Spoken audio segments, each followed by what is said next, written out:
Welcome all.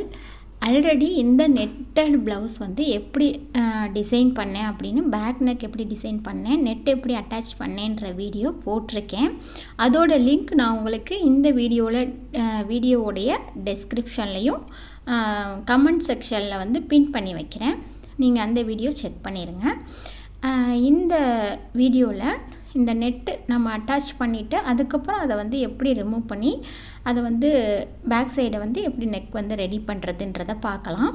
Back side திருப்பி பார்த்தீங்க அப்படின்னா நம்ம எல்லா ஒர்க்கையும் முடிச்சுட்டு பார்க்கும்போது நமக்கு இப்படி தான் இருக்கும். நெட்டு வந்து நம்ம ஃபுல்லாக அட்டாச் பண்ணியிருப்போம் இல்லையா.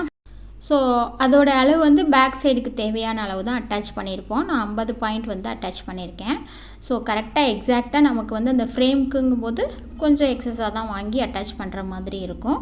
ஸோ அந்த நெட்டை வந்து நம்ம பேக் சைடு திருப்பி போட்டுட்டு எல்லா ஒர்க்கும் ஃப்ரண்ட் சைடு முடித்ததுக்கப்புறம் பேக் சைடில் வந்து, அதாவது பேக் பின் பக்க கழுத்தோட பேக் சைடு அதை தான் சொல்ல வரேன். அதை வந்து பேக் சைடு திருப்பி போட்டுட்டு நம்ம அந்த நெட்டை வந்து கட் பண்ணி இந்த மாதிரி ஒரு 2 இன்ச் அளவுக்கு கேப் விட்டு கட் பண்ணிக்கணும். நம்ம நெக் பார்ட் என்னவோ அதிலேருந்து 2 இன்ச் அளவுக்கு விட்டுட்டு கட் பண்ணணும். எக்ஸாக்டாக அதே அளவுக்கு கட் பண்ண வேணாம். இதுக்கப்புறம் மேல் பகுதியில் வந்து நம்ம லைனிங் கொடுத்து திருப்பி விடணும். திருப்பி விட்டுட்டு லைனிங்கையும் இந்த நெட்டட் போர்ஷன் என்ன இடத்துல இருக்கோ அந்த இடத்துல மட்டும் கட் பண்ணிவிட்டு, அதாவது கட் பண்ணும்போது அதே மாதிரி உள்நோக்கி 1 இன்ச் அளவுக்கு எக்ஸஸாக லைனிங்கை விட்டு கட் பண்ணணும். அது வந்து நான் இன்னொரு வீடியோவில் உங்களுக்கு ஷேர் பண்ணுறேன். நெட்டை வந்து இப்போ நம்ம கட் பண்ணி எடுத்துட்டோம். இதுக்கப்புறம் லைனிங்கை வந்து நான் சொன்ன மாதிரி மேல் பக்கமாக வச்சு ஷோல்டர் பக்கம் மட்டும் ஜாயின் பண்ணிவிட்டு உள்நோக்கி திருப்பி விட்டுட்டு அந்த லைனிங்கை வந்து நான் நெட்டட் பார்ட்டில் மட்டும் கட் பண்ணிடணும். கட் பண்ணிவிட்டு எக்ஸஸாக 1 இன்ச்சு விட்டு கட் பண்ண சொன்னேன் இல்லையா, அந்த 1 இன்ச்சை மட்டும் உள்ளுக்குள்ளே அந்த கேப்குள்ளே விட்டு ஹெம் பண்ணி விட்டுறணும். நான் அது எப்படி பண்ணியிருக்கேன்றதை உங்களுக்கு காட்டுறேன். நான் இந்த ப்ளவுஸ் செய்யும்போது என்னால் வீடியோ எடுக்க முடியல, டைம் இல்லைன்றனால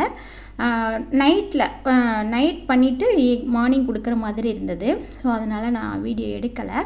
நான் இன்னொரு ப்ளவுஸில் உங்களுக்கு கண்டிப்பாக அது எப்படின்றத ஷேர் பண்ணுறேன். இந்த மாதிரி தான் நான் பண்ணியிருந்தேன். கரெக்டாக அந்த நெட் பார்ட்டில் அளவை விட ஒரு இன்ச் அளவு எக்ஸஸாக விட்டுட்டு மீதம் உள்ள கிளாத்தை வந்து உள்ளே திணிச்சு விட்டுட்டு நம்ம வந்து இந்த மாதிரி ஹேண்ட்லேயே ஹெம் பண்ணுறதுனால பண்ணலாம், மெஷினில் ஸ்டிச் பண்ணுறதுனாலும் பண்ணிக்கலாம். ஸோ இதுதான் ஃபினிஷ் பண்ணதுக்கப்புறம் ஃபினிஷிங் வந்து நமக்கு ரொம்பவே நீட்டாக இருக்கணும் நெட்டட் அட்டாச் பண்ணி ஒர்க் பண்ணுற ப்ளவுஸில். ஸோ இந்த வீடியோ உங்களுக்கு யூஸ்ஃபுல்லாக இருந்துச்சுன்னா இந்த சேனலை சப்ஸ்கிரைப் பண்ணிக்கோங்க.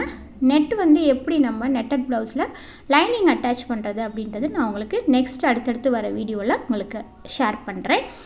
தேங்க்யூ.